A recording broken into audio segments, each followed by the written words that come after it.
Hello everyone, আসসালামু আলাইকুম। Welcome back to my channel অমিস kitchen. আজকে আমি আবারও হাজির হয়েছি নতুন আরেকটি রেসিপি নিয়ে। আজকে আমি শেয়ার করব মিষ্টি কুমড়া দিয়ে মুরগির মাংস। যারা রান্নায় একটু ভিন্ন স্বাদ চান, নতুন রাঁধুনি, ব্যাচেলর ও প্রবাসী ভাইদের জন্য আমার আজকের এই রেসিপি। এখানে আমি 1 কেজি পরিমাণ মুরগির মাংস কেটে পরিষ্কার করে ধুয়ে নিয়েছি, আর 1 কেজি পরিমাণ মিষ্টি কুমড়া কেটে নিয়েছি। মিষ্টি কুমড়াটা আমি কিউব করে কেটে নিয়েছি। 2 টেবিল চামচ রেগুলার রান্নার তেল গরম করে নিয়েছি। ছোট করে কেটে নেওয়া 2টা তেজপাতা, 2 পিস দারচিনি, 4টি সাদা এলাচ, 4-5টা লং ও 4-5টা কালো গোলমরিচ। এখন আমি গরম মশলাটা 2 মিনিট ভেজে নেব।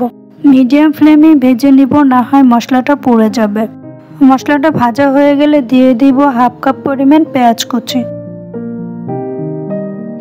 এবার পেঁয়াজটা আমি 4 থেকে 5 মিনিট মিডিয়াম ফ্লেমে ভেজে নিব। পেঁয়াজ ভাজা হয়ে গেলে সামান্য পরিমাণ পানি দিয়ে দিব। এবার দিয়ে দিব 1.5 চা চামচ আদা বাটা, 1 চা চামচ রসুন বাটা। 2 মিনিট আমি আদা ও রসুন বাটাটা ভেজে নিব। ভেজে নেওয়া হয়ে গেলে সামান্য পরিমাণ পানি দিয়ে বাকি মশলাগুলো দিয়ে দিব। দিয়ে দিচ্ছি 2 চা চামচ মরিচের গুঁড়ো, 1 চা চামচ হলুদের গুঁড়ো, 1.5 চা চামচ ধনিয়ার গুঁড়ো, 1 চা চামচ জিরার গুঁড়ো, স্বাদ অনুযায়ী লবণ।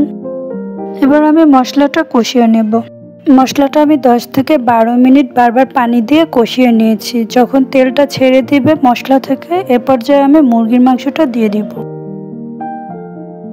মুরগির মাংসটা দেওয়ার সময় মাঝে মাঝে নেড়ে চেড়ে দিব, যাতে মশলাটা নিচে পোড়া না লাগে। এবার বাকি মাংসগুলোও দিয়ে দিব। মাংস দেওয়া হয়ে গেছে। এবার 10 থেকে 12 মিনিট মাংসটা আমি কষিয়ে নেব। এখন এখানে আমি 1 কাপ পরিমাণ পানি দিয়ে দিলাম। আমি এখন আরও 15 মিনিট মাংসটা কষিয়ে রান্না করে নিব। এই সময়টা মাঝে মাঝে মাংসটা নেড়ে চেড়ে দিব, যাতে নিচে পোড়া না লাগে। মুরগির মাংসটা আমার 80% মতো সিদ্ধ হয়েছে। এবার আমি কুমড়োটা দিয়ে দিব। মিষ্টি কুমড়োটা আমি 4 থেকে 5 মিনিট মুরগির মাংসের সাথে কষিয়ে নেব। কুমড়োটা বেশি সময় কষাবো না, কারণ কুমড়োটা অনেক নরম হয়। তাই 4 থেকে 5 মিনিট কষিয়ে দিয়ে দিলাম 1 কাপ পানি। পানিটা এখানে আমি বেশি দিব না, তাহলে কুমড়োটা বেশি নরম হয়ে যাবে।